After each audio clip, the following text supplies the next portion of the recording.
Eu não quero a vidraçaria, eu quero o vidro para fazer a quadra. Aí que nasceu a vidraçaria. Se você quer melhorar a sua empresa, você precisa investir em conhecimento. Só que conhecimento sem atitude é cultura inútil. Não tenham medo de serem melhores do que o que vocês são hoje. Os nãos vão acontecer, mas você vai em busca do sim. Só que o cara que tá começando, prostitui o mercado é ruim. Tem que buscar qualificação, tem que estudar. Procure os melhores. Colou, virou e caiu na Avenida Paulista, não machucou ninguém. Faz o seguinte, eu tô indo lá retirar minhas portas, porque o senhor não me pagou, a porta é minha. E aí depois o senhor resolve com outro. A gente é vidraceiro, você sabe, sou vidraceiro raiz, eu não tiro isso daí nunca.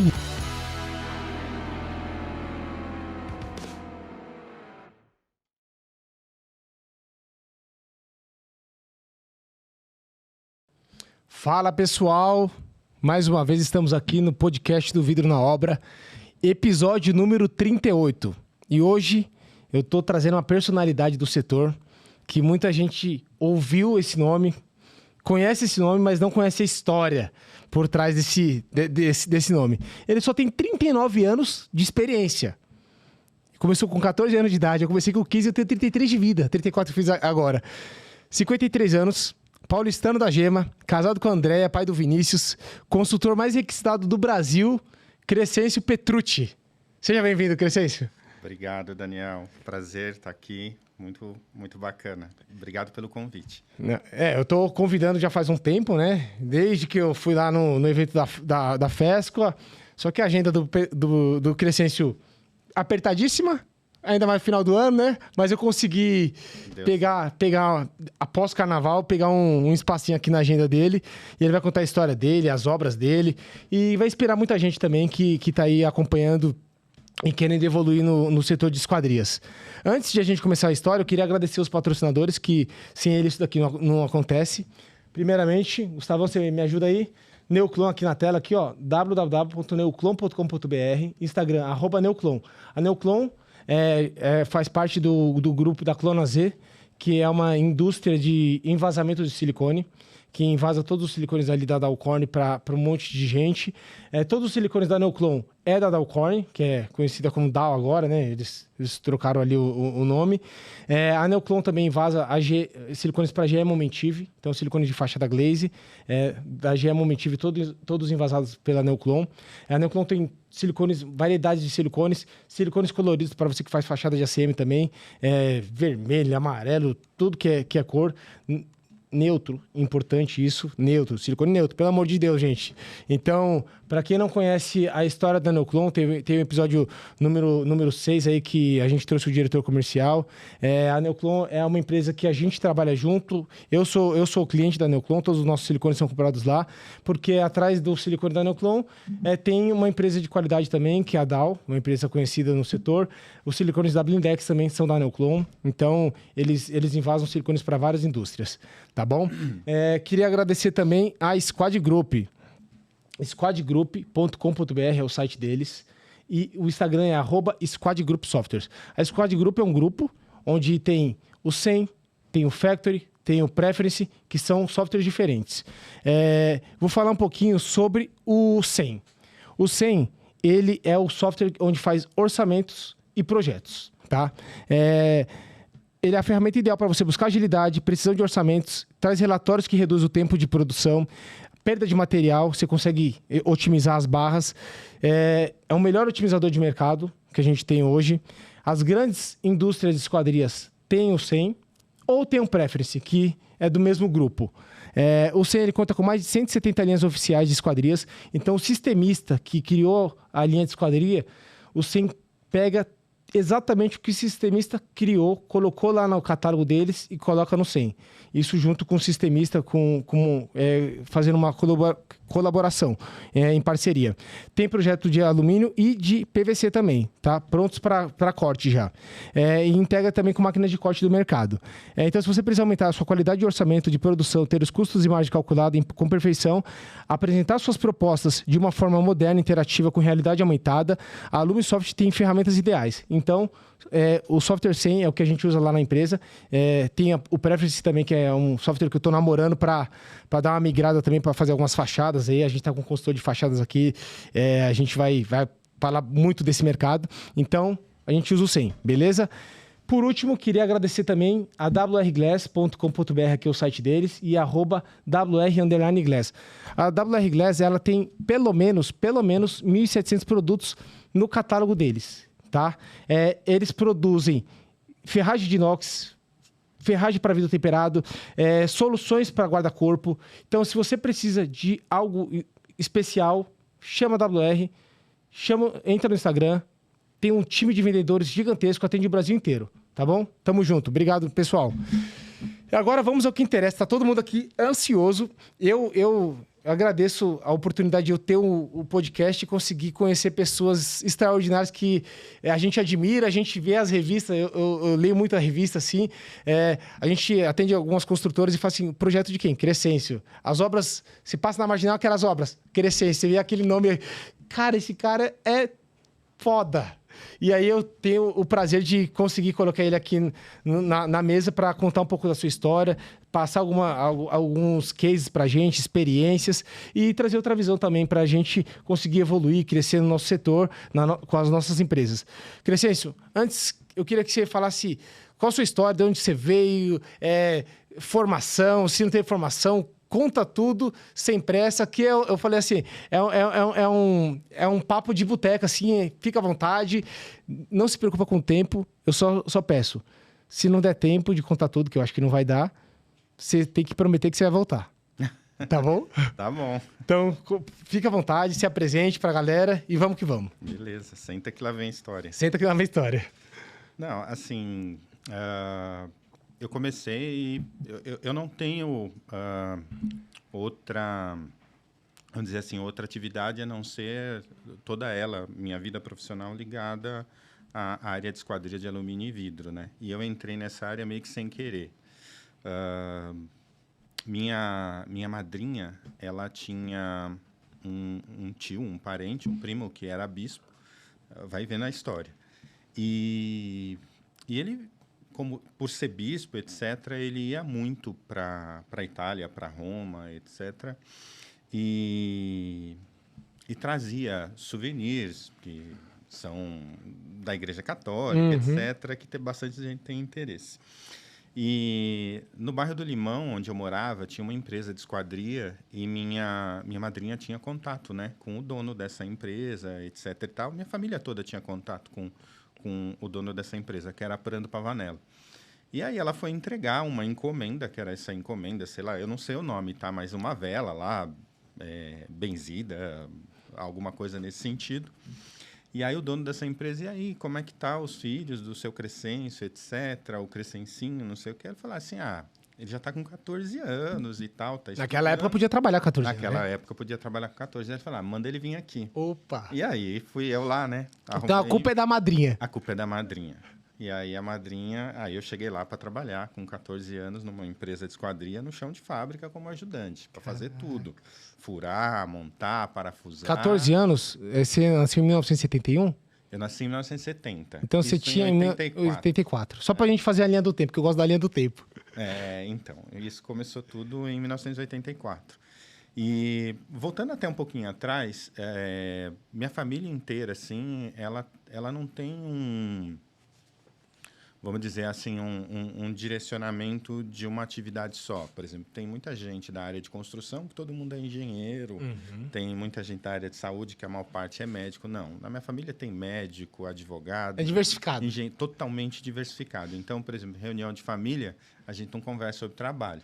A gente só conversa sobre assuntos aleatórios. Porque ninguém conhece tão profundamente o trabalho do outro. Então, as perguntas são muito superficiais e é bacana, é interessante, porque eu acho que dá margem... conectar. A gente se conecta e se conecta num campo que não é... Você passa a semana toda conversando sobre trabalho, etc., discutindo e tal.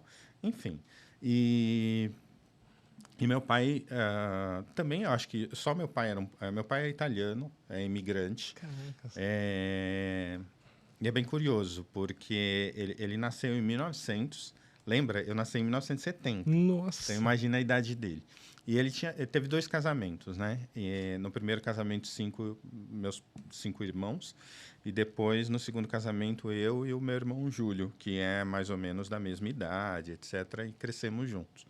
E meu pai era oleiro. ele fabricava tijolo. Então, a nossa essência ligada à construção civil veio um pouquinho dele. E o mais engraçado, eu perdi meu pai muito cedo, com 7 anos. Então, apesar de não ter convivido muito com meu pai, ainda assim eu acho que ele foi uma referência muito legal, porque a gente sempre ouvia falar como ele era trabalhador, como ele era ético, como ele era... Ele deixou legado, né? Os valores deixou dele. os valores dele, e mesmo sem esse contato, né, a gente seguia bastante. E com 14 anos, quando eu comecei a trabalhar, passou acho que nem um ano, mais ou menos, eu perdi minha mãe. Nossa. Então, assim, eu e meu irmão, um com 14, outro com 16... Vocês tiveram que amadurecer muito cedo. Rápido, muito rápido. E por mais que a gente tivesse apoio dos outros irmãos do primeiro casamento do meu pai, e apoiaram mesmo, a gente ainda era muito novo, assustado, e a gente acabou tendo essa união e essa ligação aí para começar a vida e amadurecer e O Júlio é o caçula? desenvolver responsabilidade. Eu sou Você é o caçula. caçula. Eu sou o caçula. O Júlio é 2 anos mais velho. Mais velho. Enfim, e aí a gente começou nessa empresa, na Prando Pavanello. Na época, era uma das maiores empresas, junto com outras esquadrias, etc. Teve, acho que, bastante gente legal que a gente teve a oportunidade de conhecer, teve a oportunidade de trabalhar. E era legal porque aquela empresa, ela incentivava você a estudar, incentivava você a se desenvolver. Pra você ter uma ideia, com 14, acho que com 15 eu já estava numa escola de desenho, mesmo trabalhando na fábrica. Desenho técnico. De desenho técnico, que era a Protec. Era uma escola bastante importante. Desenhava na régua, paralela... Não tinha AutoCAD na época ainda, né? Nada. SketchUp, SolidWorks, BIM. Nada disso. Era tudo na mão mesmo, na habilidade. Isso é legal, porque esse tempo que a gente trabalhou na fábrica, o Júlio já trabalhava lá também. Então, esse tempo que a gente trabalhou na fábrica, esse tempo que a gente teve que desenvolver a habilidade em desenhar na mão, acho que foi precioso, né? Hoje a gente enxerga o valor do que foi essa trajetória. Por exemplo, no nosso trabalho, no dia a dia, no meu trabalho, etc., quando você vai fazer vistoria numa fábrica ou numa obra, você enxerga melhor a dificuldade do que é executar determinadas operações. Você passou pelo processo, né? Você sofreu ali. A gente passou pelo processo, e um processo que a gente vivenciou o amadurecimento dele, né? O setor era muito novo ainda. Uma coisa que eu fico na dúvida. Em 1985, o que tinha de esquadria? Qual era o tipo? Tinha muito ferro? Não tinha? Era só... Já tinha alumínio? Já tinha fachada cortina? Tinha. Olha que coisa engraçada. Eu tive Os sistemas, né, eu digo. Não, tinha. Na verdade, o que mandava no sistema, pelo menos para a janela, era a linha 25-30, em algumas obras, linha 42. Era uma coisa muito rudimentar. Mas o setor estava desenvolvendo muito em termos de fachada cortina. Então, tinha aqueles sistemas antigos com coluna externa e uma linha 30, linha 42, seja o que fosse, para complementar aquelas colunas, mas estava o início das peles de vidro também. Sim. E aí, só para você ter uma ideia, por isso que eu acho que eu tive bastante sorte e tive uma oportunidade legal, aproveitei bem essa oportunidade, porque a Prando, por exemplo, era uma das empresas que desenvolvia muito sistema. Ela não trabalhava do tipo assim... Hoje em dia, a maior parte das empresas usa sistema... Homologado sistemista B, etc. Desenvolve muito pouco. A Prando não. Por exemplo, a fachada cortina, pele de vidro na época, não tinha nada aderido, nada glazing. Era um sistema próprio, que não usava travessa, entrava água pra caramba, mas era próprio. Tudo bem, era só um detalhe. Mas tinha contracapa e capa? Não, era a pele de vidro raiz, aquela perfil J, encaixe, com gacheta. Você vai no setor comercial de Brasília ali, você vê uns prédios antigos, muita coisa parecida com isso aí. Não era tampa e contra-tampa, era pele de vidro mesmo. Você só tinha uma moldura fininha, sei lá, de 15 milímetros, E eu produzia aquilo. Eu estava na fábrica quando aquilo estava acontecendo. Então, eu lembro até... Era muito engraçado, né? Tinha o Carlos, que era filho do dono, e o encarregado, etc. E, cara, moleque de 14 anos na fábrica, não pensa que a gente só ia lá, trabalhava bonitinho, né? E a gente pegava umas borrachas e, quando era da hora do almoço, e, cara... Tinha uma pessoa lá, 30 metros, sei lá, 20 metros Dá aquela estilingada. dava aquela estilingada e ele me pegou com a borracha na mão, né? Nossa. E aí ele falou assim, pô, Crescêncio, né? O que é isso? Não sei o quê. Você não quer... Eu não lembro exatamente as palavras, mas ele quis dizer assim, não, você não quer fazer carreira, você não vai ser um oficial ou alguma coisa assim. Eu falei, não, eu vou estudar, vou sair daqui. Vou sair daqui do chão. Vou estudar, vou me formar. Não nasci pra sofrer tanto, não. Ele ficou meio sem resposta, assim, né? Mas, enfim, as coisas foram passando e tudo mais. E, pra você ter uma ideia, um dos poucas empresas... O Roberto Papais uma vez me disse que não exatamente, mas, por exemplo, o primeiro sistema que eu vi de janela integrada, eu vi sendo desenvolvido na Prando,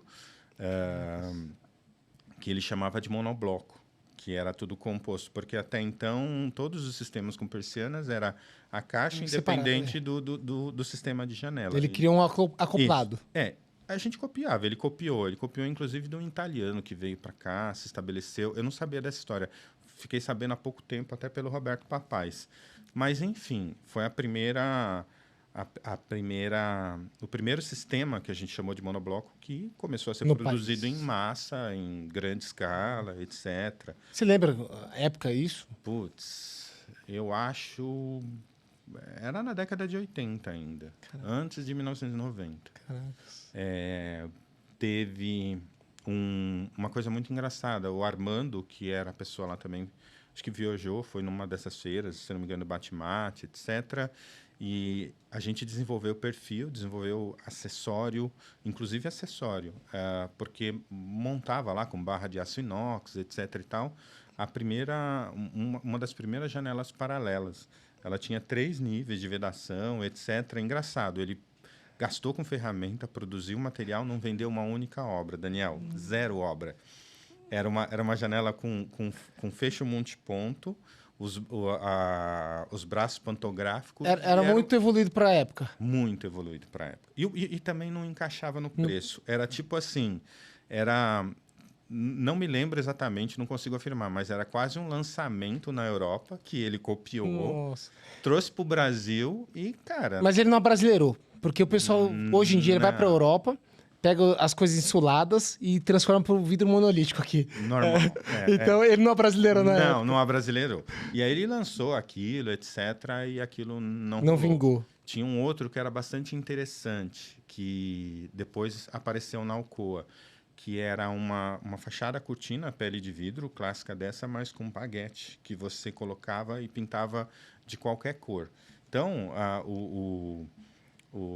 vamos dizer assim, a iniciativa ou o marketing para ele vender aquilo é ter uma fachada colorida, que internamente era uma cor, externamente era outra. Também não vingou também. Não vingou muito, não. Mas, enfim, era uma empresa assim que era legal porque ele tinha esse DNA na empresa de desenvolver. E também de crescer os colaboradores. Você falou sobre o desenho técnico. Eles te incentivaram, você procurou, você viu que tinha um plano de carreira ali que, se eu aprender isso, eu vou para outro setor. Como é que foi essa visão sua? Tinha, porque eles incentivaram a gente a estudar, etc. Eu fiz Protec, fiz 3 anos, fiz desenho, fiz projeto, era 1 ano e meio cada curso desse. Na época, sei lá, fui aos 17 anos, não lembro exatamente a idade. E... Era próximo ao Protec? Nada, eu morava no bairro do Limão, a Prando Zona era Norte. no bairro do Limão, Zona Norte, e era na Liberdade, a Protec. E era de sábado, tipo das 8 da manhã às 5 da tarde.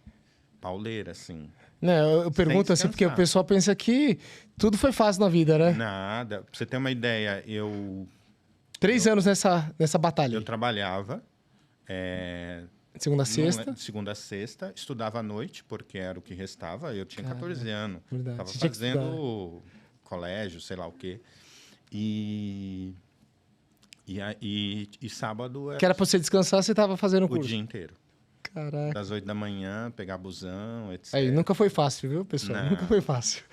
Aí, Nada disso. depois que você terminou o curso, ou foi durante o percurso do curso, você já teve uma oportunidade dentro da empresa? Como é que foi? Então, Até para mostrar para outras empresas, outros empresários também. eu tive oportunidade quando eu acho que eu estava no finalzinho do curso de projetista de máquinas. Eu já tinha passado o desenho, então já tinha habilidade em desenhar com... Lá As pranchas. na Protec não tinha tecnígrafo. A Prando tinha tecnígrafo. A gente desenhava com régua T, por causa que era uma prancheta menor, etc. Mas, enfim, já usava... O conceito você já sabia. Normógrafo, nanquim, etc. E desenhava bem. E aí eu fui promovido, mas não para projeto, fui promovido para fazer orçamento.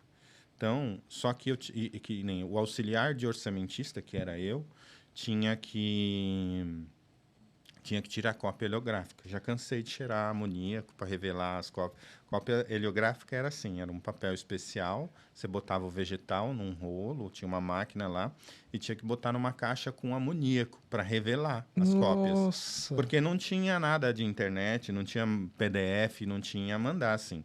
Então, os projetos físicos, você tirava a cópia. Como eram folha A1, folha A0, folha A2, ou o que fosse, não era uma copiadora fotográfica tipo Não tinha um um plotter. Xerox e não tinha plotter. Ainda não tinha plotter.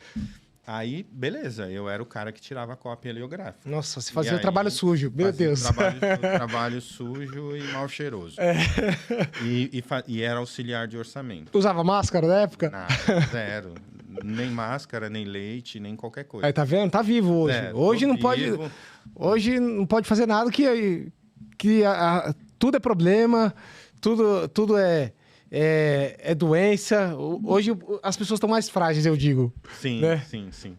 Mas É verdade. você falou que mográfico, você falou alguma palavra que eu não. Antes da caneta nanquim, você falou uma palavra. Normógrafo. O que é isso? Normógrafo é um... Eu sei que não só sou eu que tô com essa dúvida. Não, então, normógrafo é uma régua padronizada e que tem uma aranha para você contornar ela e transferir letra, número, etc. E tal. Então, para você escrever com uma... Porque, assim, o que acontece com o desenhista técnico? Ele é bom em traço, em reta, etc. e tal. Mas se você pedir para ele escrever, cara, é quase um médico. É quase um médico. Então, os projetos iam ficar quase ilegíveis. Para você escrever o que precisa ser escrito dentro dos projetos, etc., tinha um padrão de letra. Até tamanho, padrão, né? Tamanho, exatamente, forma e tudo mais, e a gente usava... Um normógrafo. Um normógrafo. Pronto, agora... Com aranha. Aprendi aí, tá vendo? Tecnígrafo, alguém sabe o que é? Não. Vou falar mais Eu não sei. Explica. Tecnígrafo é um braço articulado. Na ponta desse braço fica uma régua ortogonal, vertical e horizontal. E que você gira. É o X e o Y. O X e o Y. Tá vendo você do AutoCAD? Ó. E por mais que você movimenta ele na prancheta, na folha, ele continua mantendo essa ortogonalidade. Ele não gira. Então, toda essa articulação é para manter isso. E quando você quer girar, tem um botãozinho lá que você gira, faz 45 graus, 30, o ângulo que você quer. Era a forma de você colocar tudo certinho, desenhar, etc. Caramba, legal, show de bola. Ó, você falou que você começou em 84, com 3 anos, em 87, mais ou menos, você estava terminando o curso e a primeira promoção foi como orçamentista. Sim. Orçamentista e... fazia esse trabalho sujo aí também, né? Tirar cópia. O copista dos projetos, né? E como é que funcionava orçamento? Você já tinha know-how para fazer orçamento? Então, eu, na verdade, por ser assistente, eu fui aprendendo, né? Passei por 2. O Gil era uma pessoa que estava lá há muito tempo, depois ele saiu da empresa, depois entrou o seu Jimenez, que era um espanhol que tinha passado pela Ajax, Gradefer, tinha uma baita experiência. E eu fui sempre na cola deles. Uma coisa engraçada é que orçamento era feito na mão. Não tinha planilha Na de unha. Excel, na unha. Então, era uma calculadora, meu dedo ficava com calo de tanto bater em calculadora e a coitadinha ali apanhava o dia todo. O dia todo. E depois que o seu Gimenez saiu, eu assumi a parte de orçamento, fiquei um período, etc. E essa história é engraçada, vocês vão ver. É óbvio que começou a vir a coisa do computador. Tela verde, fósforo verde, etc. 286, acho que nem era isso, não sei. Mas, enfim, era né, a coisa bem pré-histórica lá da computação e tal. E aí a Prando fala assim, cara, vamos fazer um sistema para orçamento. Não estou falando de desenho, orçamento. Tipo uma planilha de orçamento, um sistema de orçamento.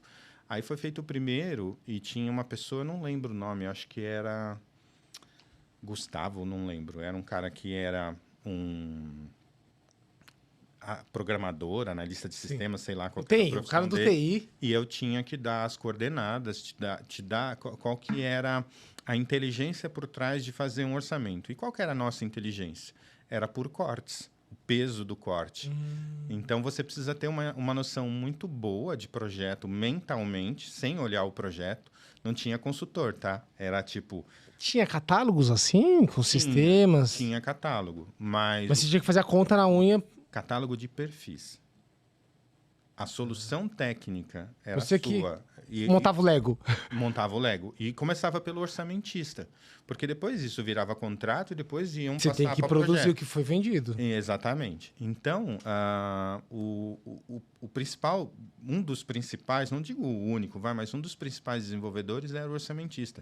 Porque ele, sem projeto, sem consultoria, sem nada, ele tinha que A criar a solução. criar a solução. E transformar ela em peso, porque na época o orçamento era peso, etc. e tal. Então, Reverter em custo e colocar a margem. exatamente. E aí a gente conseguiu desenvolver esse sistema. Esse sistema tinha um problema, que era uma coisa que eu não entendia de software, que acontecia o seguinte, que era reorganizar o arquivo. No começo, reorganizar o arquivo demorava 4 horas. Nossa. Depois, você não está entendendo, Daniel, ele demorava mais de 12 horas. 14, 15 horas. E o que acontecia quando reorganizava o sistema? Eu voltava a trabalhar no modo manual, virava à noite reorganizando o tal do sistema e tinha que avisar o guarda da noite que não podia desligar a luz, porque senão a coisa melava Não tinha um geral. salvar como Nada, de 2 nada. minutos. E aquela porcaria, putz, apesar de toda a inteligência, não prestava muito. E adivinha o próximo passo de orçamento que a gente teve que também desenvolver do zero? Com quem? Mauro Nassif. E aí o Mauro foi para Prando, ele era de Minas, né? Antes do 100, tá? Isso antes do 100. E desenvolveu um sistema chamado Orca. E que só a Prando tinha. E Ele, lá... ele desenvolveu o sistema para Prando. Ele desenvolveu o sistema para Prando. Acho que talvez depois ele deve ter incorporado no 100. Porque, assim, o grande algoritmo do Mauro era coisa assim de aproveitamento de barra, que, putz, ninguém sabia fazer. Otimização. E ele tinha um algoritmo, etc. E, cara, era a coisa fantástica. Tanto que a Prando, ela fez o Orca, funcionou. Ele era muito amigável, uma interface muito amigável e não tinha que reorganizar porcaria de arquivo nenhum. Então, não dava pau. E aí, o orçamento da Prando começou a ficar Mais ágil, mais preciso, etc. e tal. E eu continuava lá. Enquanto que a parte do 100, antes do Mauro lançar 100, ele tinha essa questão do algoritmo. E o Armando queria comprar só o algoritmo dele, mas trazer... Só a inteligência. Só a inteligência. Dentro... E o Mauro falava... Tinha um programador na Prando, que era o Gilmar, e ele falava assim, me dá o código aberto. Eu falei, nem a pau. É aqui, ó, te dou, você entra, imputa os seus dados, ele entra aqui, ele processa e ele te devolve informação. Caralho. Queria tudo de mão beijada. Bom, a Prando tentou desenvolver um sistema próprio, não conseguiu. Depois ela adotou o 100 mesmo, que era do Mauro, etc. É, porque depois ele trabalhou em cima, né? Ah, sim. Ele foi evoluindo. Foi evoluindo e passou o que é hoje, né? Depois o Fernando pegou a coisa, foi... Contou a Ele história chegou- aqui pra gente. Então. Mas foi bem legal, assim, minha fase de orçamento. E como eu trabalhava no computador, olha a coisa como uma coisa encadeia na outra. E tinha um time de projeto grande, aprando, todo mundo de prancheta e tal, tal, tal. Aí veio o tal do desenho no computador. E aí, o que acontecia? Putz, você pegava um projetista, o dilema da Prando, pegava um projetista ou pegava um cara que entendia de computador? Porque o único computador da Prando era aquele que eu trabalhava. Que era o orçamento. Que era orçamento. E que tinha um sistema, que era próprio, etc. Sim. Mas, enfim. E aí, veio um software chamado VersaCAD e uma mesa digitalizadora. Porque quem que foi precursor disso? Foi a IC, que era uma grande empresa na época também. Na época, acho que era maior do que a Prando. Ela cresceu pra caramba. Quem era à frente da IC era o Maurício Kaminker, etc. E aí, a IC quebrou. E Sobrou gente. sobrou gente e sobrou até equipamento, para falar a verdade. E aí vem a tal da mesa digitalizadora da IC, um computador, eu não lembro se foi um computador novo ou não da IC e tal, e com o tal do VersaCAD. E aí tem umas coisas assim que é engraçada, né? Umas coisas que não saem da sua cabeça. Você tá revivendo as coisas, tanto né? você fazer. Cara, quando você criava um perfil, hoje você... Eu não sei no AutoCAD porque eu sou um pouco antigo, da época do MicroStation. Mas você cria um bloco ali, ele tem determinadas propriedades. E no VersaCAD isso era grupo Build New Yes. Cara, eu não esqueço dessa merda. Caramba. Juro. Isso ficou impregnado na minha memória, sei lá, de 30, 20 e poucos anos atrás. Coisa louca.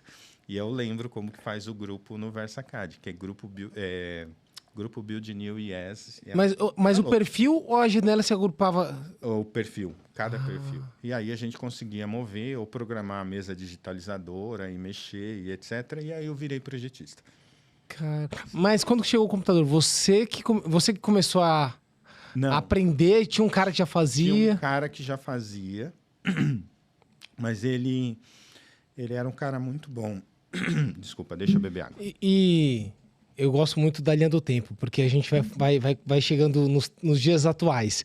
Você lembra mais ou menos quando que aconteceu essa transição de computador, de projeto? Eu acho que foi em 91, 92. Nossa, 91 ainda, eu pensei que já estava em 95. Não, você vai ver. Aí, acho que foi em 91, 92, alguma coisa assim.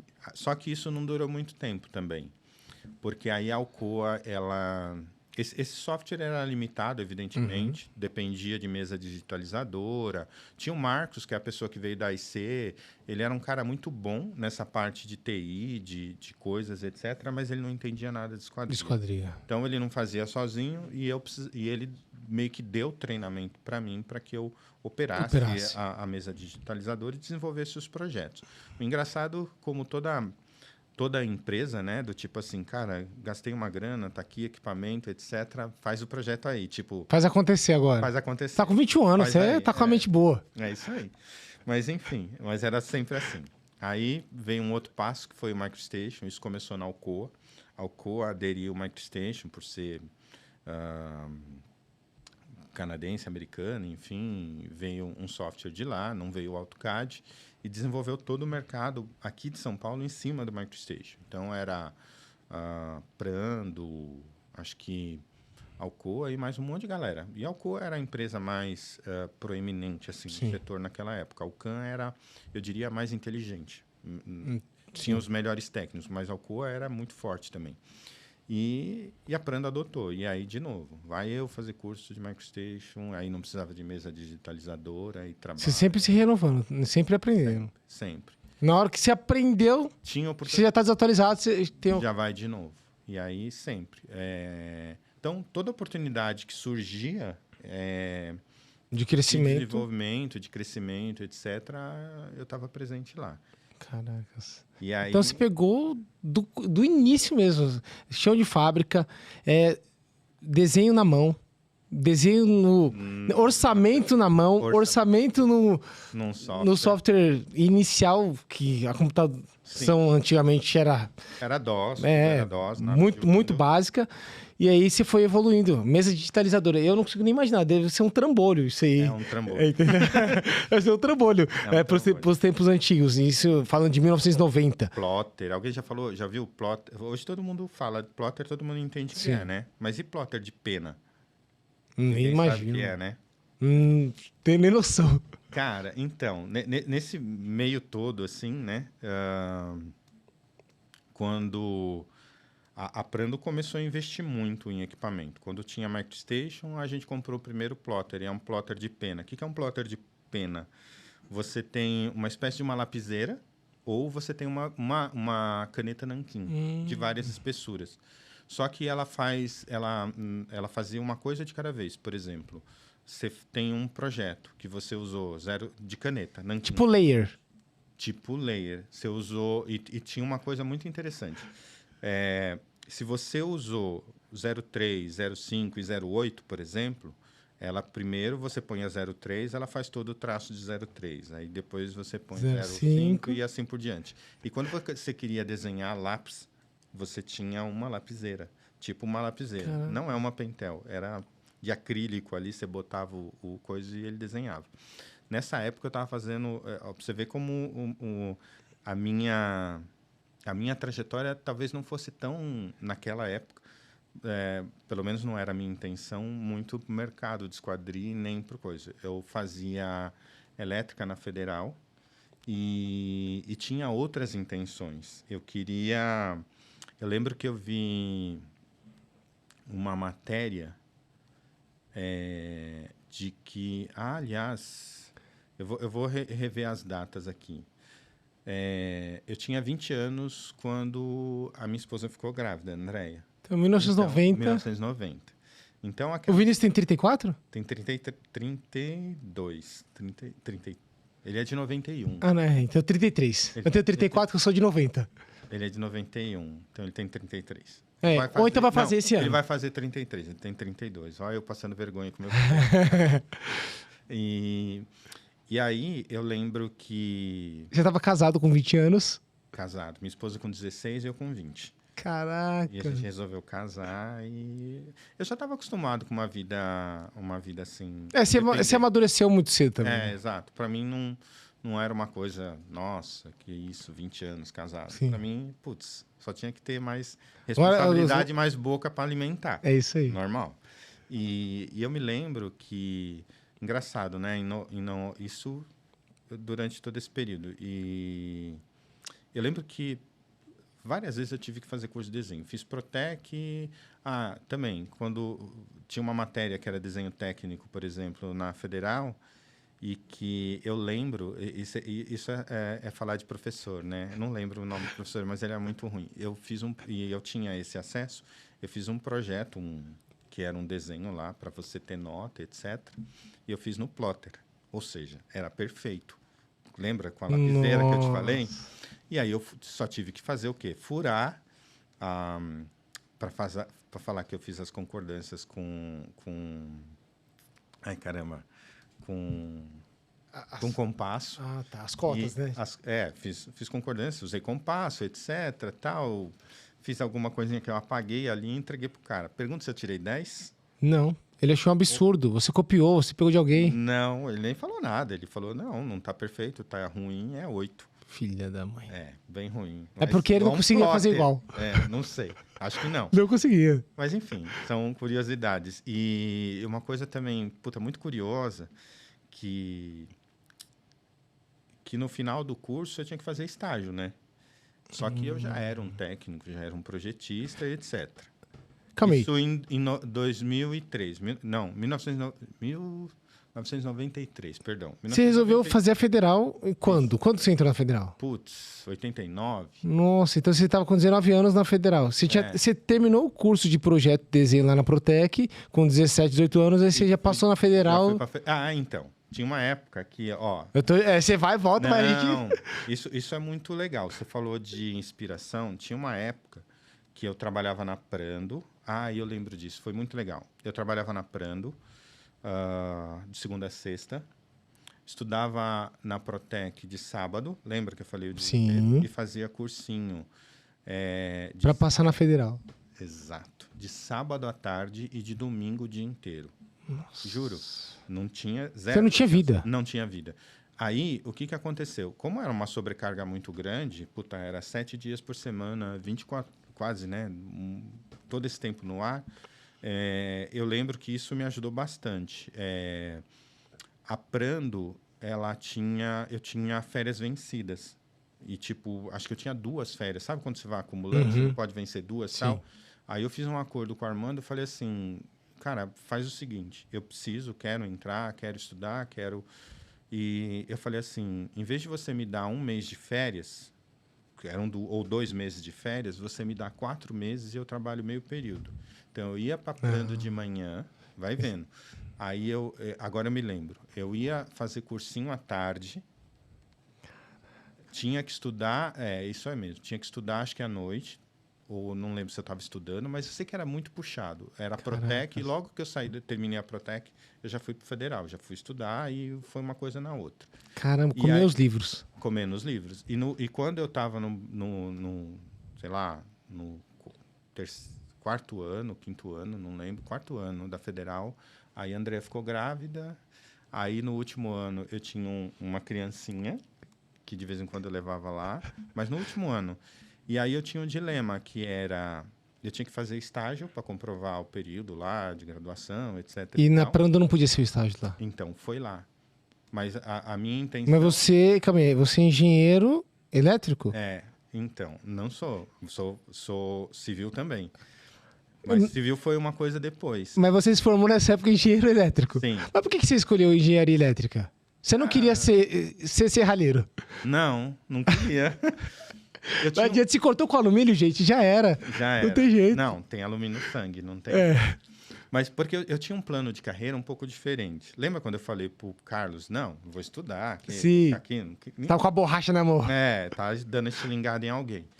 Aí eu fui pra lá, eu me lembro que quando eu fui fazer estágio, eu falei pro Armando, falei assim, Armando, me manda embora e eu continuo trabalhando aqui e você me contrata como estagiário, porque eu preciso me formar e tal. E aí eu lembro que foi muito engraçado, né? Eu fui no CIE, junto com o cara do RH da Prando, lá, do coisa. Não pode. Não, porque tinha que ser estágio comprovado. Eu era um garoto, tinha, sei lá, 19, 20 anos. 20 anos, 23 ali. 23. Tinha 23 anos. E aí, eu lembro que foi muito engraçado, que era assim, hoje, um estagiário, sei lá, deve ganhar R$1.500. Nessa faixa, mais ou menos R$1.400. R$1.500. É 6 horas por dia. Então, tal. só que não era esse o meu salário. Meu salário era tipo, sei lá, quanto ganha um bom profissional hoje? Sei lá, 7 mil, 8 mil? Um projetista... Então. Aí eu fui lá e aí o cara me perguntou, e eu muito inocente, falei assim, mas quanto que vai ser o valor da Bolsa Auxílio? Eu falei, R$8.000. O cara falou, o quê? Aí, tipo, assim, eu lembro que criou um clima, não sei... Tem coisa errada aí. Esse cara tá mentindo. Aí, puta, chama um, chama outro. Deus. Quer dizer, quem em sã consciência hoje em Vai pagar dia pro estagiário. vai pagar R$8.000 pro estagiário? Não rola. Não faz sentido. É muito estranho. Eu vou pagar pro cara aprender? Tipo isso. E aí, beleza. Enfim, acabei fazendo estágio na Prando, continuei lá, fiquei trabalhando lá durante 12 anos. De 84 a 96. A 98. 96? Não, acho que foi 98. 98. Foi em 98 que eu saí da Prando. E eu sei que, putz, tinha história demais. E quando você saiu da Prando, qual era a sua função lá? Eu era projetista. Projetista. Sim. Você era projetista de esquadrias. Você era líder de setor, alguma coisa do tipo? Não. Tinha uma arquiteta que era a Regina, que ela era a chefe do departamento técnico, vai. Ela era a prima do Armando, etc. E eu só fazia parte da equipe. Ali. Entendi. Nessa época a esquadrilha já estava mais evoluída.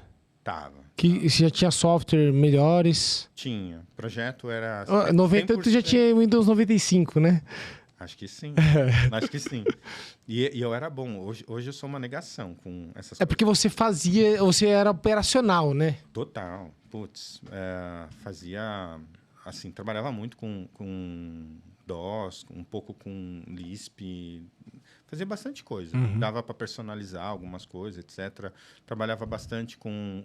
Na verdade, lá nem Lisp, com MDL, que era a programação básica lá do MicroStation.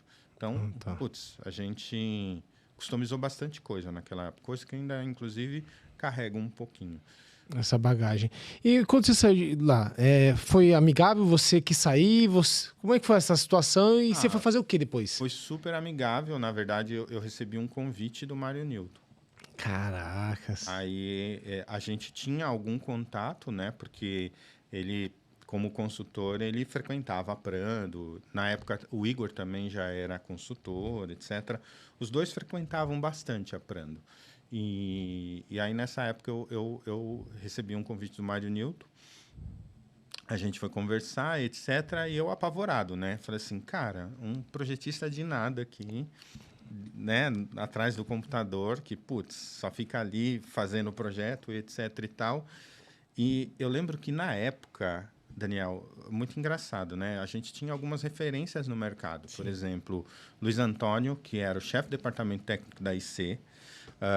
O Serginho Genciauskas, que foi chefe da Alcan na área de desenvolvimento de produto, etc. e tal, com uma baita vivência e tudo mais, né? Até a Maria Tereza, e tinha muita gente que tinha passado pelo Mário Newton e não tinha ficado. E na época, eu lembro do Luiz Antônio, porque eu tinha um pouco de contato com ele, um pouco do Serginho por conta de Alcan, etc. e tal. E eu falava assim, cara, eu sou um garoto, tinha 28 anos na época, e o Mário queria me contratar. Eu falei assim, cara, se esses caras que são todos os bambambãs no mercado não para lá, eu falei, cara, eu vou sair da Prando, que eu trabalho 12 anos, sou reconhecido, etc, etc. Cara, eu vou trabalhar, não vou demorar uma semana lá, nem um mês e tal, e a coisa não vai funcionar. Aí eu ficava pensando... Tem que ter coragem, né? Pra você sair da sua zona de conforto, vamos dizer assim. Sair da zona de conforto. Porque você estava confortável ali. Totalmente. Putz, era reconhecido, todo mundo entendia o meu trabalho. Isso era importante para a empresa também. Era bastante importante para a empresa, né? E aí eu falei assim, cara, putz, vou, não vou. Eu falei assim, fui. Com família. Com um menino de 7 anos... Menino, não tinha 7, não. Era só 91. 7 anos, o Vinícius tinha 7 anos. Eu me perco um pouco nas datas. Eu tô aqui anotando tudo. Ótimo. Vai ser minha cola. E aí, com criança de 7 anos, família, etc e tal, e com risco, e, putz, os caras bons não paravam lá, eu falei assim, quer saber? Vou, dane-se. Aí o Armando me pediu um período, um mês, depois mais uma semana, até arrumar alguém. Porque você tem que colocar alguém para cobrir, né? E achou? Na época ainda? Achou. Um cara bom pra caramba, chamado Wellington. Mas você não sabe ainda da história toda. Aí, putz, o Armando demorou muito para encontrar. É que nem hoje, é difícil você encontrar um bom profissional. E ele, ficou lá, e eu pedi um mês, e o Mário me cobrando, etc, e tal. E aí, beleza. O Wellington, que hoje trabalha comigo, é coordenador de projeto meu. Caraca. Cara, quando a gente se encontrou de novo depois, cara, ele me xingava muito. Ele falava assim, cara, você passou um dia só comigo, falou, isso aqui é o computador, isso aqui é o teclado, ali a tomada, aí vazou. E deixou a bucha da Prando toda, deixou a bomba lá para mim. E ele reclama até hoje. Ele tem mágoa, né? Tem. Até hoje. Tem mágoa. A gente trabalha há muito tempo junto, mas ele tem mágoa. Depois eu arrastei ele pro Mário Newton, tá? Da Prando pro Mário Newton. Mas, enfim, são histórias. Mas o engraçado também, que foi uma coisa muito, muito bacana. E, puxa, mostrava, assim, um pouco do meu profissionalismo e da minha postura, né? Eu lembro que a Prando tinha fechado uma das principais obras de São Paulo na época, que era o Birma 29. É um prédio marrom ali na Faria Lima, endereço grande. A Birma era uma puta construtora, ainda, né? E o Mário era o consultor. E aí, beleza. A gente pegou o projeto do Mário, orçou, etc. Aí, isso foi na minha última semana. Você vai entender que coisa engraçada. Minha última semana. na Prando. E aí eu fui lá numa reunião, eu, Armando, representando Você foi a como Prando? Fui como Prando, para ter uma reunião de projeto lá. E o que eu fui fazer? Meter o dedo Faísca, isso que eu ia falar. Reunião do caixilheiro com o Mário consultor, e ainda mais com o Mário Newton. Então, só o que... temperamento um pouquinho elevado. Exato. Só que eu fui lá para apontar os erros do Mário Newton. Nossa. Cara, isso aqui tá errado, isso aqui não dá aproveitamento, a gente tem que diminuir, isso aqui não sei. Tinha umas colunas de ACM, eu falei, cara, se isso aqui não diminuir, o aproveitamento é péssimo, isso não vai funcionar, o desenvolvimento aqui... E, cara, ele ficou na dele, não brigou, não, né, estranhou nem nada. Você me aguarda quando você chegar Já aqui. estava certo que eu ia para lá, né? Ele sabia também. Mas aí, beleza. Não falei nada, saí da reunião e tal. Eu sei que à noite ele me ligou e, puta, me elogiou pra caramba a postura. Não foi nada desrespeitoso. Foi simplesmente argumento técnico. Tá ali, tá na mesa e vamos tomar a melhor decisão pro empreendimento, pro cliente, tal. Ele cedeu da parte dele e a coisa funcionou e tal. Aí passou uma semana, fui trabalhar com ele e tal, não sei o quê. Outra semana, adivinha, tô lá no Bima 29. Na reunião, só que você tá do outro lado da mesa. Exatamente. Todo mundo falando comigo, pensando que tá falando com o Prando. Eu falei, não, hoje eu não sou mais Prando, tô no Mário Newton. O cliente tava na mesa também? O cliente tava na mesa, Nossa. assim. Mas deu um bug, assim, né? Eu lembro Como que assim? Ana Paula ficou assim, cara, não, peraí, não tô entendendo, tá meio confuso. Teve que explicar. Isso. Aí tive que explicar. Caracas. Mas deu tudo certo nessa obra? Deu quase tudo. Deu. Não, obra é sinônimo normal. de problema, né? É normal. É normal. Isso daí que... Então, Isso em 98. Isso 98. Isso foi em 98. E eu lembro do meu primeiro dia também no Mário Newton, que foi marcante para mim, né? Eu lembro que eu cheguei... Olha que confusão, né? Eu morava no bairro do Isso que eu ia Limão. perguntar onde que é o escritório do Marino na época. Então, na Vila Mariana. E eu trabalhava na Prando. Cara, peguei meu carro, fui na Vila da Mariana. E aí a gente tinha marcado um horário, sei lá, tipo 8 horas, não sei. Cara, e eu errei o caminho pra caramba. Primeiro dia não você tinha chegou às 9 horas. Só tinha... E sozinho guia de no rua? carro. Então, guia de rua. Só que, cara, guia de rua... Cara, nervoso pra caramba. Cheguei lá, assim... Sei lá, bem atrasado. Tipo, 8h40. Eu atrasei uns 40 minutos. Por quê? Porque eu tinha que pegar 23 de maio, eu passei direto. Fui pra Zona Leste. Putz. Nossa. Totalmente errado. Aí eu falei, cara, não tá chegando, tá ruim. Aí para num lugar e horário de pico, né? E não tinha um Horário de WhatsApp, não tinha um telefone pra mandar né, uma mensagem? Não tinha nem celular. Eu não tinha celular. Aí, beleza. Pum, Era a cheguei. época do BIP nessa época. Sei lá. Acho que tinha celular, mas era muito caro. Aí, eu sei que eu cheguei lá na Vila Mariana, puta, um monte de casa, não tinha tanto prédio assim, só que um monte de guia rebaixada. E eu precisava parar a porra do carro em algum lugar. Nossa. E aí, o que eu fiz? Achei um bequinho entre uma garagem e outra, deixei meu carro lá, saí correndo e fui pro escritório do Mário Newton. Puta, ele já tá de cara emburrada, mas primeiro dia ele relevou, Ele tal, não sei o entendeu. que lá. Vamos sair. E o Serginho Gessiauskas era o cara dele de projeto lá.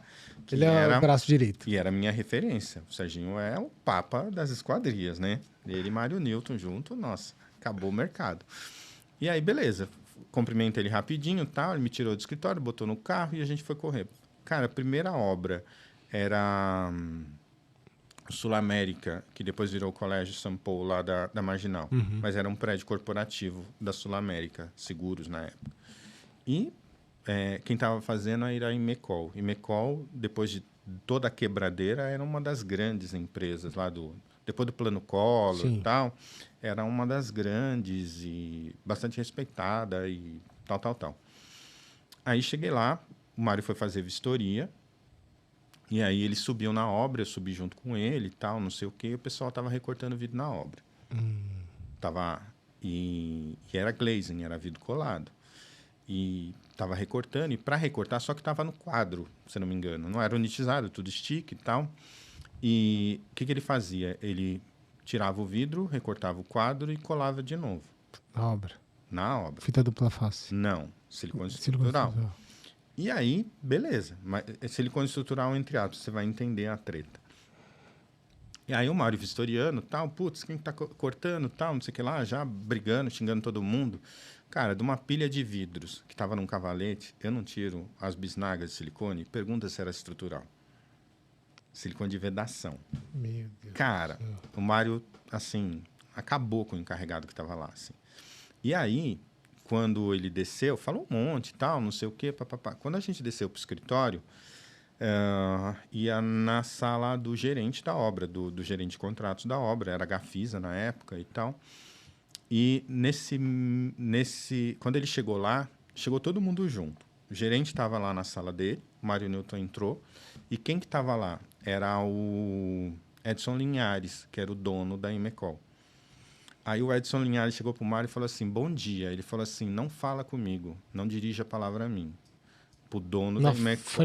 Na frente do engenheiro. Gerente de contrato. Aí, não, Mário, calma, o que está acontecendo? E aí ele apontou o dedo para esse engenheiro e falou assim, a culpa é de vocês.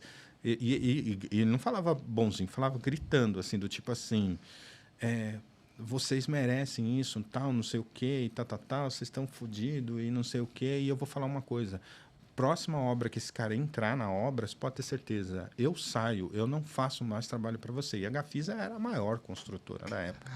E aí eu era um garoto de 28 anos, ficava olhando assim, falando, caraca, onde que eu tô me metendo? Eu vou ter que falar assim com os caras, tipo Edson Linhares, o Clóvis da Algrade, Zé Sabione da Itefal, e eu vou ter que falar e apontar o dedo na cara dos caras. Não fala mais comigo, vocês estão fazendo essa merda. Falei assim, cara, eu falei assim, ferrou, né? Isso não é pra mim.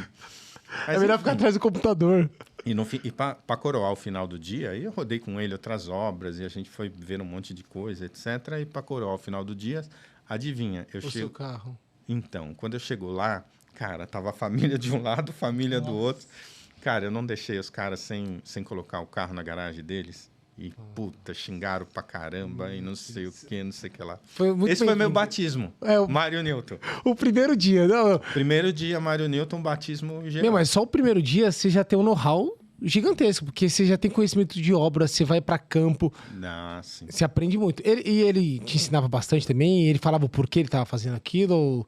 Ou ele era mais seco? Não, a gente... Você tinha que pegar no ar as coisas? Não, então, eu já tinha uma boa bagagem da Prano. Sim. Então, tecnicamente... Você sabia o que estavam fazendo de errado, né? Sabia. E o mais legal de tudo isso, que, assim, o Mário, ele te permitia tomar decisões, e quando a gente discutia tecnicamente, era uma discussão técnica mesmo, não era do tipo assim, cara, pessoal, faça isso. Dentro da empresa, era sempre uma discussão técnica e um exercício de convencimento. Muitas vezes ele me convencia de fazer alguma coisa de um jeito e eu convencia ele de fazer outro jeito. Às vezes eu criava, um cenário catastrófico, mas não, calma, isso aqui é mais tranquilo, mais simples, às vezes era o contrário. Então, assim, era uma troca muito legal. E só que lá fora, a postura do Mário era diferente. Ditador. Faz isso. Não, mas, não pode fazer. Não, faz assim. E eu aprendi assim. Eu me lembro que... Depois eu mudei. Eu acho que hoje eu sou mais argumentativo. Na época, não. E eu lembro que, aquela história, né? A gente conversou, né? Você falou que o que eu tenho de experiência é o que você tem de idade. Isso já foi ao contrário. Quando eu era mais novo, e eu lembro nitidamente, era uma obra da Costa Irota, que a gente era consultor, eu fui fazer uma vistoria e era uma junção entre contramarcos, etc. e tal. E eu fui lá e eu não lembro quem era, mas quem era o fabricante de esquadria, ele falou assim, a mesma coisa, né? Ele viu eu novo pra caramba, cara de novo, e ele falou assim, cara, quantos anos você tem? Eu falei, 28. Cara, desculpa, eu tenho mais idade, eu tenho mais experiência do que você de idade. Aí eu falei assim, então agora é a sua chance de poder aprender antes de você se aposentar. Cara, juro, o cara tava com uma chave de fenda, ele ficou tão puto, tão nervoso, quem teve que separar ele foi o engenheiro. Mas eu achei que ele ia me atacar. Cara, não tinha conversa. E do tipo... E uma coisa que também foi muito legal é que, Mas sua resposta foi a melhor. Hã? Sua resposta foi a melhor. Foi a melhor. Eu falei para ele, então, a chance de você aprender agora e você não vai precisar se aposentar sem aprender isso. Cara, ele ficou puto da vida, puto. E precisava ser nesse nível, precisava ser duro, Sim. às vezes na resposta, porque, cara, era fácil. Fabricante, cara, só montar em cima. Montar em cima. Os nós que os caras dão hoje eram os mesmos que eles davam naquela época. E, cara, você tinha que estar em cima. É ter pulso firme, né? Tem que ter pulso firme. E o legal é que quando eu estava no Mário, um pouco diferente, eu não sei das outras pessoas, mas eu vi isso muito do Mauro Dalgrade, por exemplo. Eu chegava na obra e tinha um problema de projeto que precisava discutir, afastamento de fachada, aí não sei como resolve. A minha habilidade de fazer desenho à mão, etc., eu já desenhava, fazia um croquis, resolvia lá. E eles perguntavam assim, cara, mas você não tem que consultar o Mário? Eu falei, não, já não está a solução aqui? E isso não era comum, eu acho que muito, para o Mário e para as pessoas. Todo mundo ia meio que pedir a benção. E na minha cabeça eu não tinha que pedir a benção. Ele te deu autonomia, então você... Se ele me der autonomia, eu vou Exato, lá... você vai para a campo e coisa resolve. funciona. Eu fiz as minhas cagadas normais. Normal. Quando você toma a decisão, você também pode cometer Só erra erro. quem faz. Só erra quem faz. E, cara, mas na maior parte das vezes, a coisa desenrolava. Então, isso tirou muito peso das costas do Mário. De ter que ter alguém ali... Pedindo a benção. Pedindo a benção. Toda hora. Exatamente. E não era assim. Se eu tinha um problema, eu tinha que resolver. E se estava errado, eu tinha que mandar desfazer. E tal. Show. E lá vocês faziam bastante consultoria corporativa. Você trabalhou alguma época da sua vida no residencial, coisa do tipo, ou não? Lá e aqui também. Ou só residencial vertical? Assim, lá era só obras verticais. Ou corporativa, ou residencial. Só vertical? Só vertical. Horizontal, não? Não. Eu, depois que eu montei minha empresa, eu fiz uma outra residência muito mais por imposição. Às vezes, por exemplo, o dono de uma construtora, faz aqui e tal, me ajuda, não sei o quê. Ou um cliente muito importante, porque na maior parte das vezes eu saio fora. Você foge. Fujo. Essa é a palavra correta. Sem enrolação, eu fujo. Residencial eu fujo. E só alguns que são clientes importantes, etc., eu atendo e é legal, assim. Hoje, tudo que a gente faz, a gente tem muita paixão por fazer. Depois que eu terminei elétrica, fiz civil, etc., e eu assumi a questão da esquadria de vez. Aí você fala assim... Já faz tempo. Mas, assim, tudo que você se propõe a fazer na vida, você tem que fazer o melhor. Fazer o seu melhor, sim. Seja obra pequena, seja obra grande, seja obra complexa, obra simples, você tem que estar ali presente. E um pouco desse espírito hoje eu tenho, para falar a verdade, no meu time inteiro da empresa. É assim. Ele já foi um pouco mais heterogêneo. Tinha pessoas mais ou menos comprometidas, tinha pessoa mais ou menos dedicada, mas hoje não, Daniel. Todo mundo, cara, tem muito... É cultura, né? Se cria cultura. Os que ficaram com esse espírito, assim, de responsabilidade, de iniciativa e dedicação, etc. Sim. E é bem legal. E tem um viés, assim, bastante técnico, que é o que a gente tem. Show. Eu tô me alongando, né? Não, mas não tá se alongando, não. Você já prometeu que você vai vir aqui outra vez. Então, eu tenho muita coisa para te perguntar e eu sei que não vai dar até só falta 20 minutos. Ixi, eu já tenho 1 hora de conversa aqui. Então, a gente vai para não ficar longo pro podcast, a gente faz um de 1h30 e depois faz outro de 1h30, que você tem muita história, você tem muita bagagem. A gente tá falando aqui de 1998, os anos 2000 ali ainda. Sim. Ainda tem mais 24 anos pela frente. Você só falou 16 anos, entendeu? É 30 anos de vida, mas 16 anos de experiência, né? Então, assim, tem muita coisa que você fez e eu tenho muita pergunta para te fazer que eu sei que não vai dar tempo hoje. Mas você ficou ali no Mário Newton, também pegou bastante experiência com esse tipo de obra, e com consultorias, né? Lidar com os caixilheiros que tentam enrolar o consultor, né? Que você ali tá como representante do cliente ali, né? No caso. É verdade. Hoje em dia, para os serralheiros menores que não conhecem um pouco desse trabalho, o trabalho do consultor do Crescêncio é tipo assim, a construtora contratou o Crescêncio para dar uma consultoria de falar assim, qual é o melhor projeto para esse prédio, qual é o melhor vidro, qual é o melhor sistema. E o Crescêncio faz isso, faz os projetos. E aí, depois a construtora contrata uma serralheria. E a serralheria tem que seguir o projeto do Crescêncio. Que aí acontece, os caras falam assim, putz, não vi isso. Aí é onde tenta a enrolação, né? O pessoal não segue muito o projeto, aí dá confusão. Mas geralmente quem pega esse tipo de obra já tem esse trabalho mais qualificado, já tem projetistas, já tem essa experiência, esse know-how.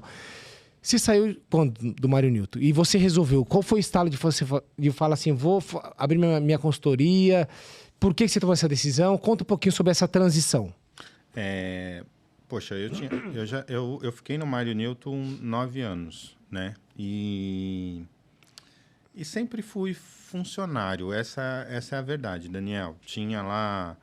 Teve um período sem registro, era meio informal, depois teve um período registrado, depois teve um período que era nenhuma coisa e nem outra. E naquela época, se você era registrado, era legal. O meu período todo na Prando, eu fui registrado. No começo do Mário, o Mário tinha problema com a empresa, não, mas tudo bem, tinha essa justificativa. Depois eu fui registrado e depois, durante muito tempo, cara, a coisa ficou muito indecisa. Aí tinha muita coisa, assim, de divergência com o Mário em relação à equipe, em relação a uma série de coisas, em relação... Conflito de ideias.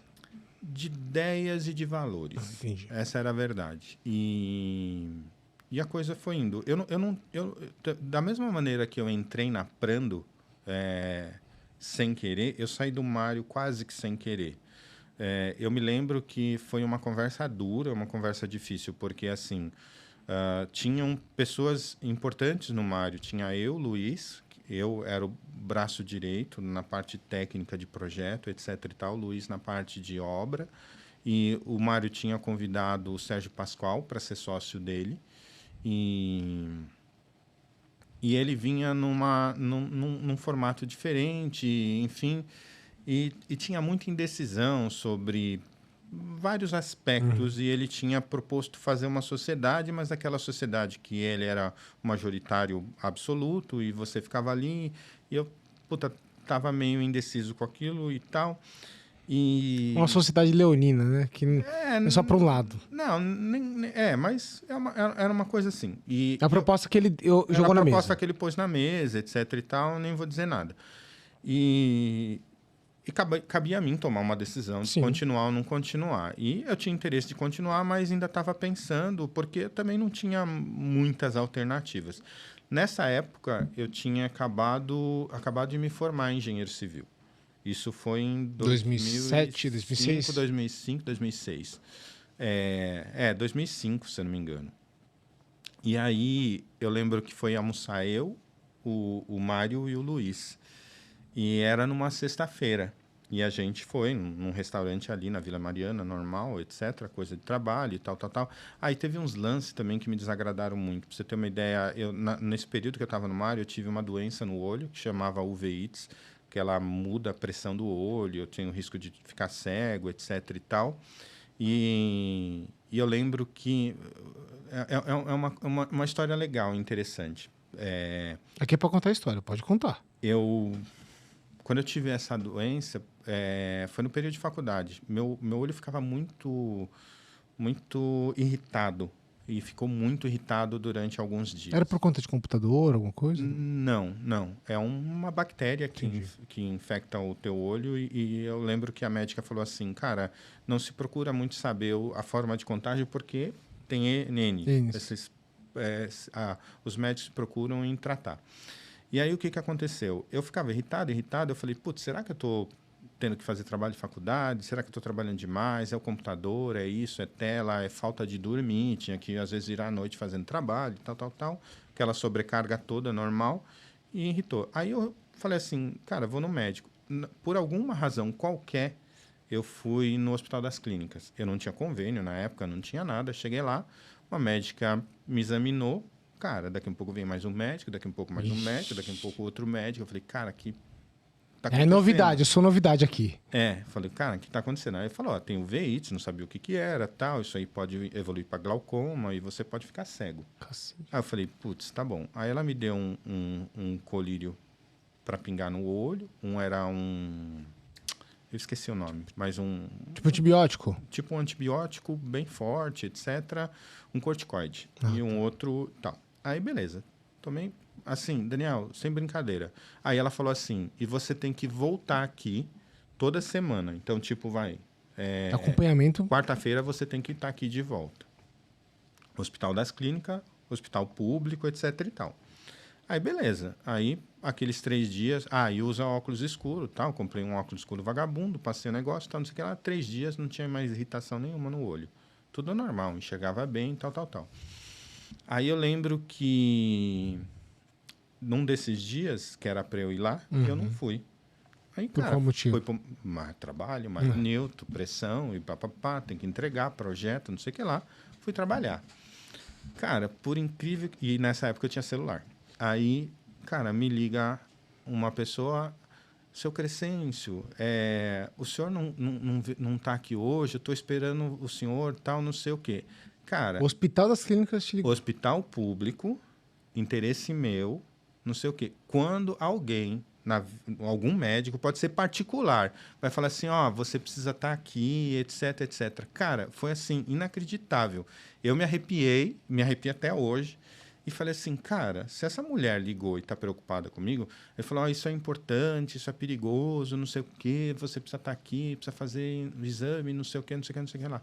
Falei assim, você pode vir aqui amanhã? Eu falei, cara, na hora, vou aí amanhã. Só que o hospital público também tem lá os seus detalhes. Você não chega lá e é atendido, Sim. você demora pra caramba. Sim. E eu demorei a tarde inteira, Daniel. Tarde inteira. Eu fui lá, tipo, minha consulta era 1 hora, saí de lá, era tipo 4 horas da tarde.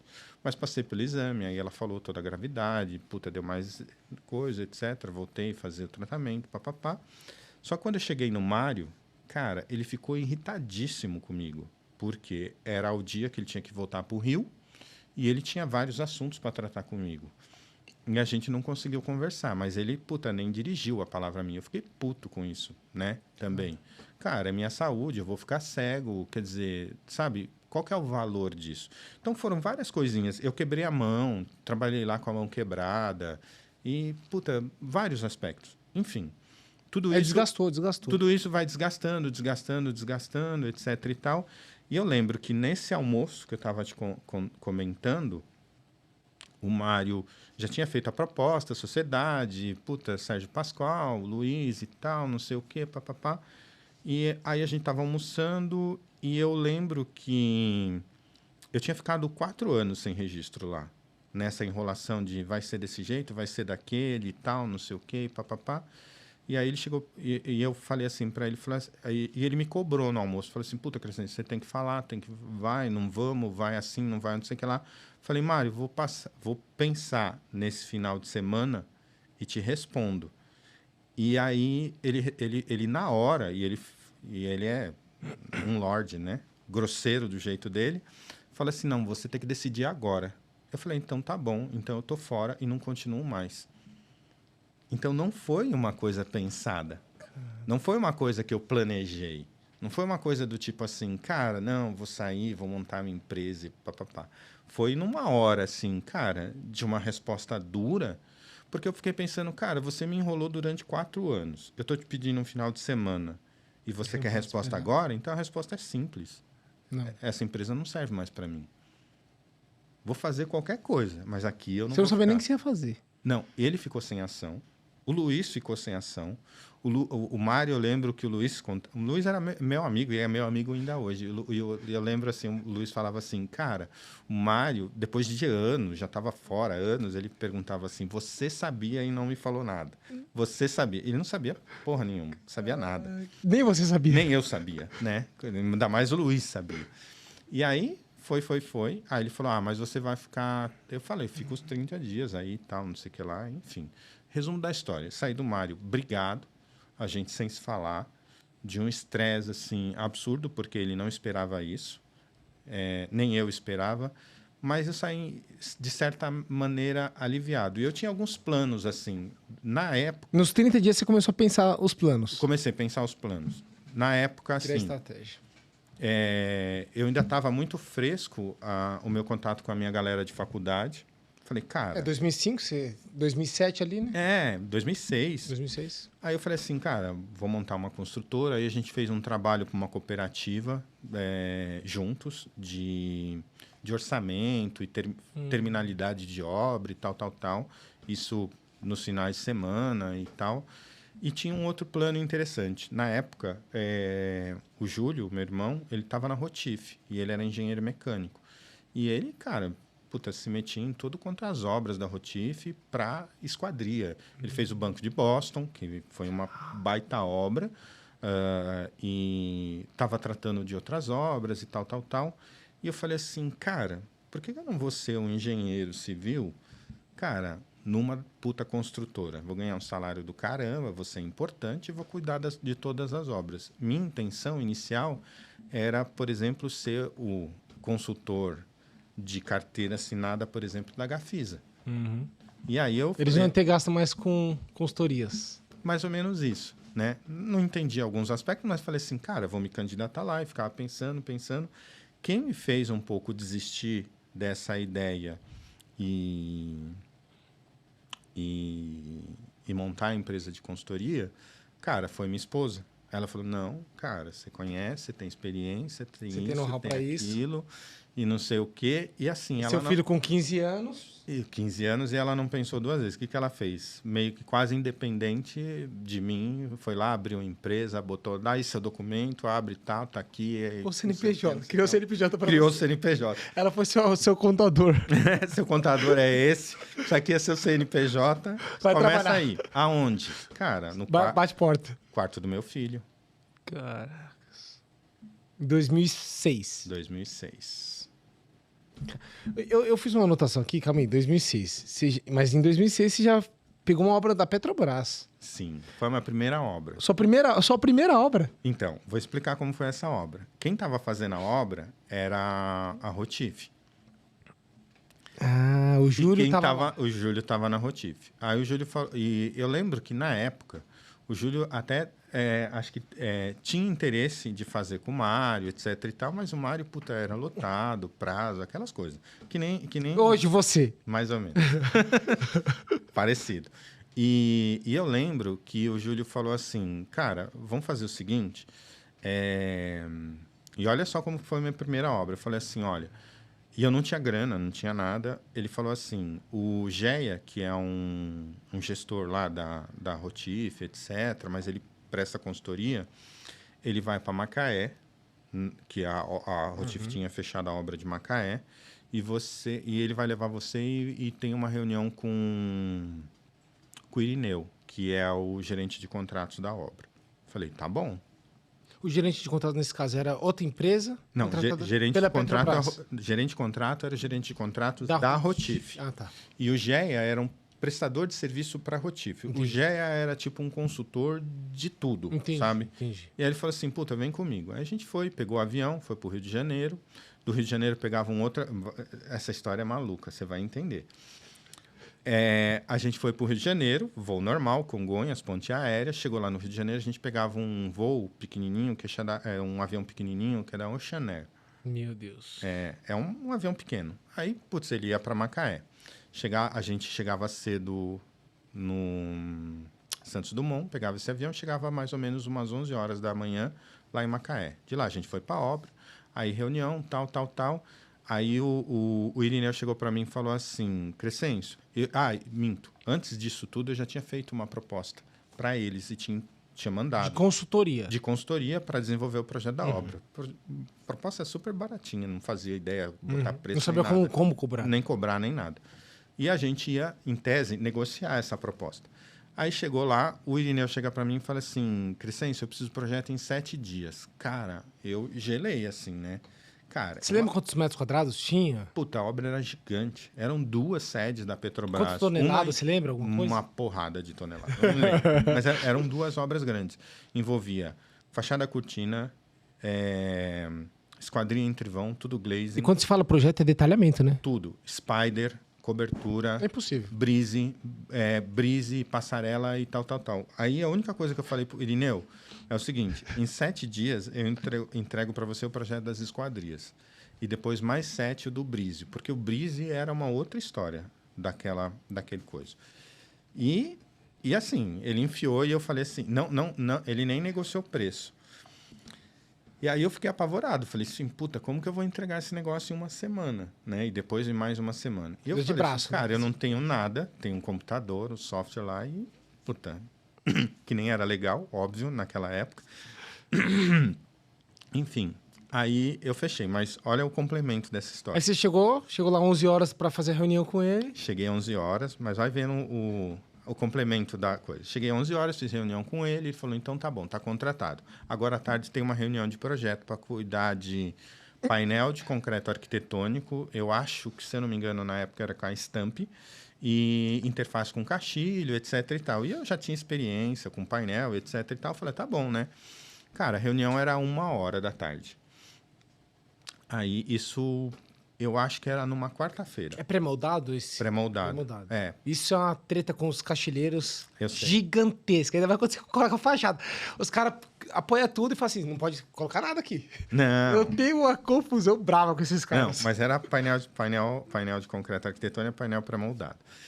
E aí, beleza. E os caras chegaram 1h. Quando a gente chegou na mesa de reunião, tava o time lá, arquiteto, etc, e tal. A gente... E aí a Adriana Olivani, que é uma grande amiga minha, ela falou assim pro time que tá lá, falou assim, cara, como que vocês vieram? Ah, putz, Santos Dumont, alugamos um carro, viemos um carro, vocês são loucos, a BR-101 é super perigosa, cara, tem acidente todo dia, é sempre um problema, tal, por que vocês não fizeram igual o Crescêncio e o GEA e vem com o aviãozinho? Você chega mais cedo, tal, é mais seguro e tal. Falei, beleza, né? Eu ouvi isso, mas vai entendendo o contexto todo. E ela falou, e os caras falaram, tá bom, tal, não sei o quê, tá. Bom, final da tarde, o meu voo era bate e volta, tipo 5h eu fui para o aeroporto, peguei esse aviãozinho, e na época não tinha o terminal novo do Santos Dumont. Você descia no meio da pista lá, vinha uma van e te pegava nesse aviãozinho e te levava lá para a área de desembarque. Essa van, quando ela chegou, ela... Tinha um cara sentado na minha frente, eu sentado num banco logo atrás. Aí o piloto desce do coisa e entra nessa vanzinha e fala para esse cara que estava na minha frente. Olha, eu vi aquela fumaça e não é nada, é sei lá alguma coisa. Mas ele falou de fumaça porque o cara tinha falado alguma coisa de fumaça no avião. Vai vendo. Nossa. Cara, tinha acabado de aterrissar. Medo, zero, né? Já passou. Já passou, vou para casa, vou pegar o avião grandão, vou para casa normal. Isso na quarta-feira, Daniel. Na sexta-feira esse avião não cai e não mata 16 pessoas. O mesmo avião. O mesmo avião. E aí ele bateu na montanha, matou as pessoas. Acho que, se não me engano, 3 ou 4 pessoas eram da Rotif. E, cara, foi uma comoção maluca. E eu fiquei apavorado, porque... Eu lembro da Adriana falando que era mais seguro de avião. Eu lembro do cara, o piloto subindo e falando da bendita fumaça. E investigação de acidente aéreo demora pra caramba. E, cara, aí ficava nesse negócio. E todas as vezes que eu ia para Macaé, e todo mundo da Rotif mudou. Nada de avião. Não. Era descer no Santos Dumont, ir para a rodoviária, pegar o ônibus e ir para Macaé. Essa era a minha rotina, quando eu tinha que ir para lá. Aí, mesma coisa, voltava de ônibus, ou às vezes de carona com alguém da obra, da Rotif, até o aeroporto e avião para casa. Mas, no final de tudo, de investigação, etc., não foi nada de falha no avião. Apesar de toda essa história maluca, na verdade... Foi uma sexta-feira, acho que teve tempestade, e ele, para fugir da tempestade, foi indo para o continente. Indo para o continente, acho que Perdeu visibilidade. eu acho que ele não deve ter tanto equipamento, esses aviões pequenos, né? E bateu na montanha. Meu Deus. Bateu direto, tipo Mamonas, sabe? Bateu e, enfim. Caramba.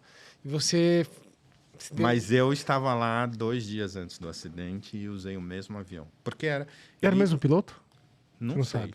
Mas ele era o único, era a única companhia que fazia Rio de Janeiro, Macaé, Rio de Janeiro, e era assim, ele ia de manhã, levava uma galera e voltava à tarde e levava outra galera.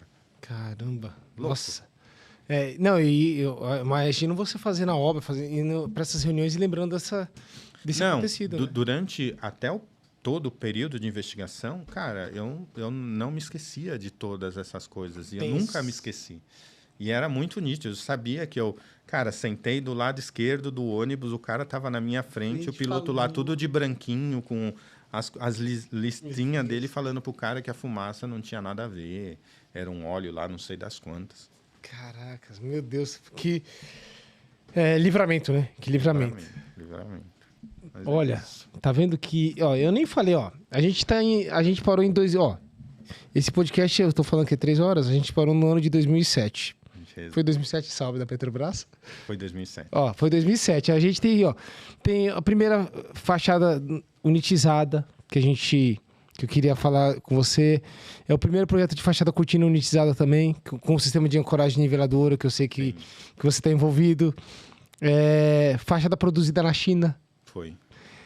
Projeto e testes de fachadas em Miami. Sim. Mais de um projeto desse. Tem uma obra que foi pro Guinness Book. Aeroporto. Allianz Parque, Balneário Camboriú, maior prédio do Brasil. É da América Latina ou do Brasil? Não, é o maior residencial da América Latina. Da América Latina. Mas do Brasil... Os dois.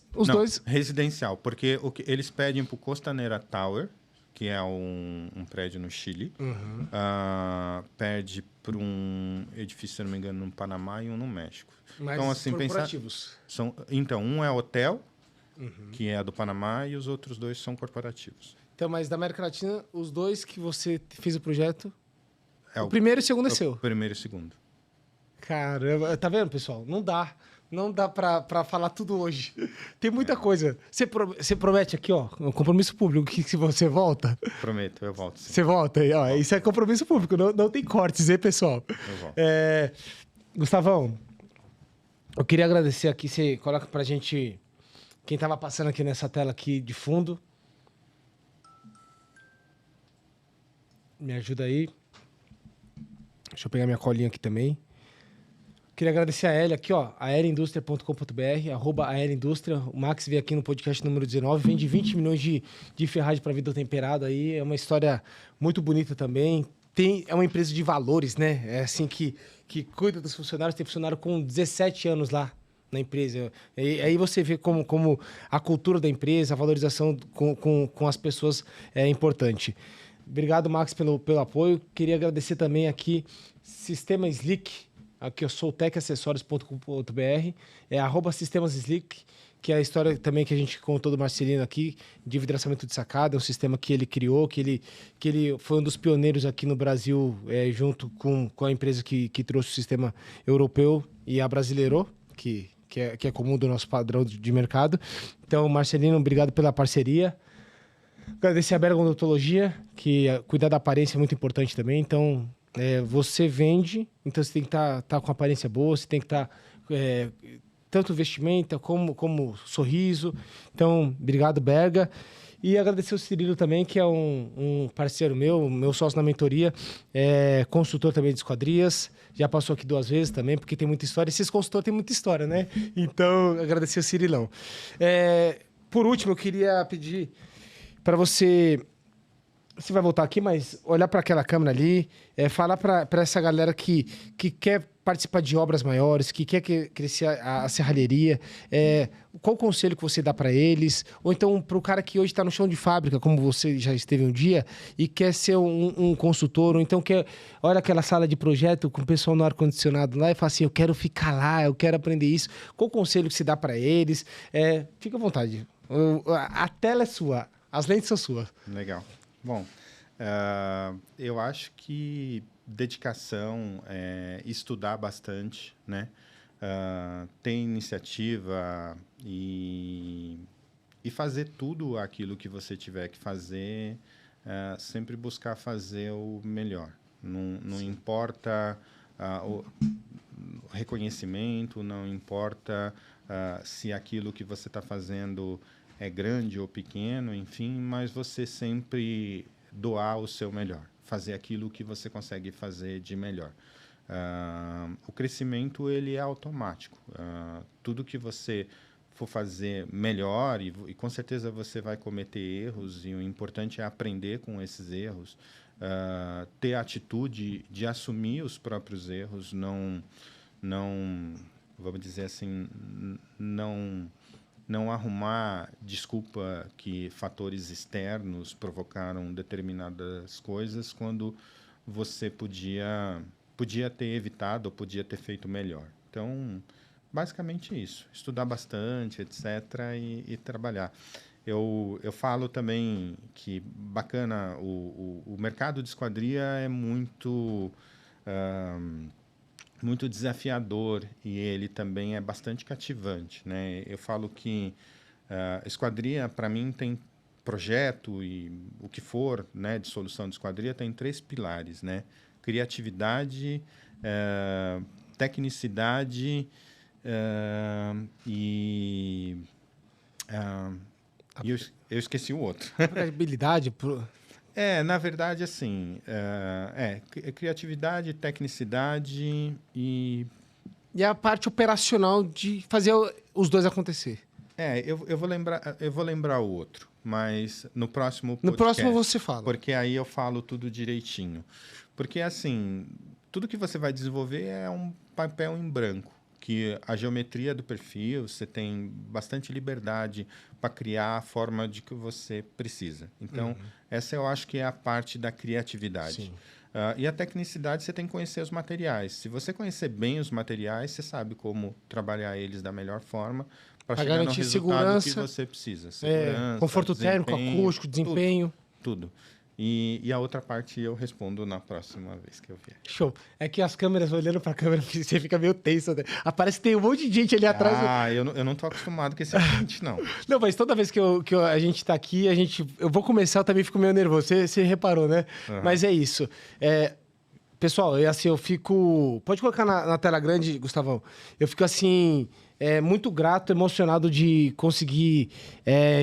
colocar o Crescência aqui no estúdio e passar um pouco do conhecimento dele. Ele só contou metade da história. Ainda tem mais outra metade, para você ver o tanto de bagagem que tem o rapaz aqui. Ele tem 39 anos de experiência, eu tenho 34 anos de vida. Então, eu falo que eu sempre, quando eu estou ensinando, eu estou aprendendo. Então, quando eu tô aqui entrevistando, eu tô só absorvendo coisas. Eu garanto que também, quando ele tá ensinando, ele tá nas discussões de projeto, ele tá aprendendo também, porque cada projeto, cada obra é um desafio novo. Eu acho que o que ele falou de valorizar o ser humano, valorização do ser humano, de você acordar cedo e se dispor a fazer o seu melhor. Eu acho que são pilares também que eu valorizo muito. O Fernandinho passou aqui do 100, falou assim, gente, faça o seu melhor, sempre. Você vê que essas pessoas de sucesso que passam aqui, faça o seu melhor. E seja responsável, seja comprometido e assuma os seus erros. Sim. O Vandir, semana passada, passou aqui, presidente do Siscomet, tomou um prejuízo de quase 3 milhões numa obra, mas ele assumiu com a construtora. Então, são exemplos que ficam, mas você volta ainda esse ano, tá bom? Ainda esse ano ele volta. Muito obrigado pela presença. Eu que agradeço o convite, Daniel. E é isso aí, pessoal. A gente fica por aqui. Deu, acho que 1h30 de podcast. Mas a gente ainda vai ter o próximo com Crescência para contar o tanto de obra sensacional que ele tem. É o cara que está no Guinness Book. É a obra que está no Guinness Book. Vocês não têm noção disso. Depois pesquisa na internet, tá bom? Fica com Deus. Abraço. Até mais. Tchau, gente. Valeu. Obrigado. Tchau, tchau. Show.